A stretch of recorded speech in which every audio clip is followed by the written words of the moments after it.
I worked in an older sawmill in the middle of nowhere by Cluster Chuck 86. If you like deep wood stories like this, please leave a comment and subscribe for more. I started my career working in sawmills back in 2007. I was hired for a portable sawmill in southwest Washington state. This mill was located quite literally in the middle of the forest. It was constructed in the early 70s, and even in the short 30 years of its life, it seemed to have a decent amount of history inside of it.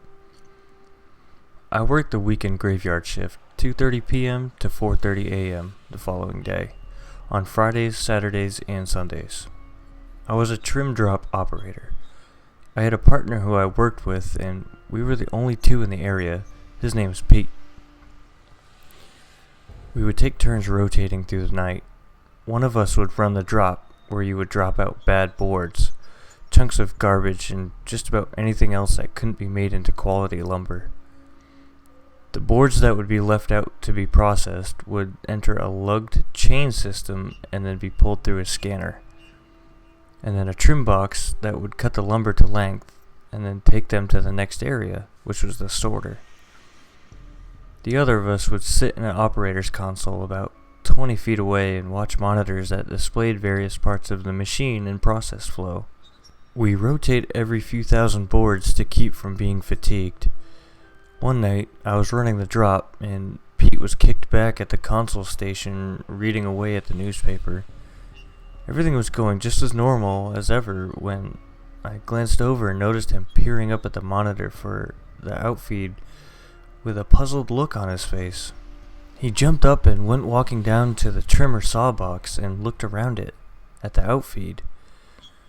He then walked back looking quite concerned, sat down, shrugged, and started reading again. This happened a second time, and by now it had my attention. I threw up the skids to stop the flow of lumber, and walked over to him and asked him what was up. There was a guy standing at the outfeed.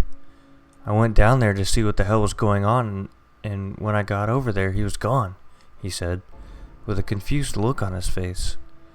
This didn't make sense because this was an area that wasn't accessible unless you stop the machine and activate a catwalk that unfolds from the outfeed of the sawbox to allow access to a small platform on the opposite side of the machine as we operate it from. I asked him to point out where this guy was hanging out. Pete pointed to the platform, slightly frustrated. I shook my head at him and laughed, before running back to the drop to continue running lumber. Pete stayed fixed on the monitors now, newspaper folded up and thrown to the side. Not but 5 minutes go by before he jumps up and runs down to the sawbox outfeed again. This time I threw the skids up and followed him. By the time we got there, there was nothing. He pointed across the lumber table, which was 30 feet wide, to the platform across the machine and yells, "Who's over there? You aren't allowed to be over there, goddammit." But both of us waited to see the man he had seen on the monitor, but once again there was nothing. After a minute or so of looking on, we decided to move back to our stations.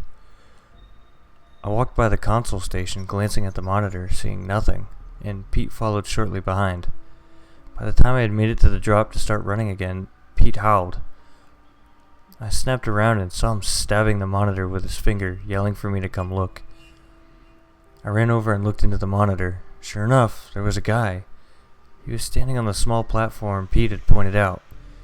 The monitor is a small, grainy, black and white, but we're able to work out that this guy is wearing a tin hard hat, a very dirty, worn-up, button-up, long-sleeve shirt, with the sleeves either rolled up or ripped off, and very thick denim jeans of a dark color.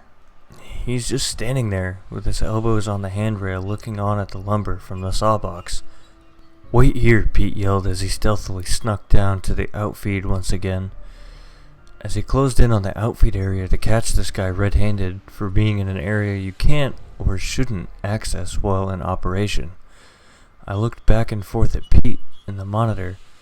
About the time Pete made it to the sawbox, the man on the monitor looked deep into the camera and literally just faded away. I completely lost my shit. I felt a cold chill run down my back, and accompanied by all the hairs on my arms standing up. I sprinted as quickly as I could to Pete, exclaiming, "That ain't a guy. It wasn't a fucking guy."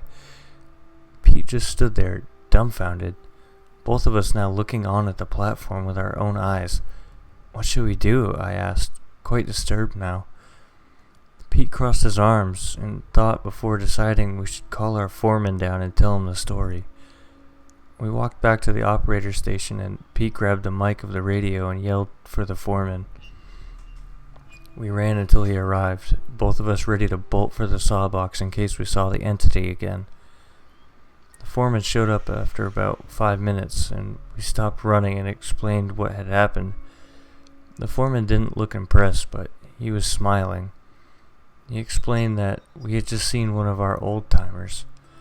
Back in the late 70s, we had a man who worked here, who ran the chip bin station, and one day, arrogance got the best of him, and long story short, he got buried in a chip pile, and he was crushed and suffocated before help could dig him out. The foreman said he was one of the only people to ever work here and wear a tin hard hat, as homage to his previous career as a logger in the woods. Other operators have had occurrences where they'd witness this entity wandering around different machines, seeming just watching the flow of lumber. I've got a few more if anyone is interested, but in any case, let me know if you got any questions. Thank you for hearing my story.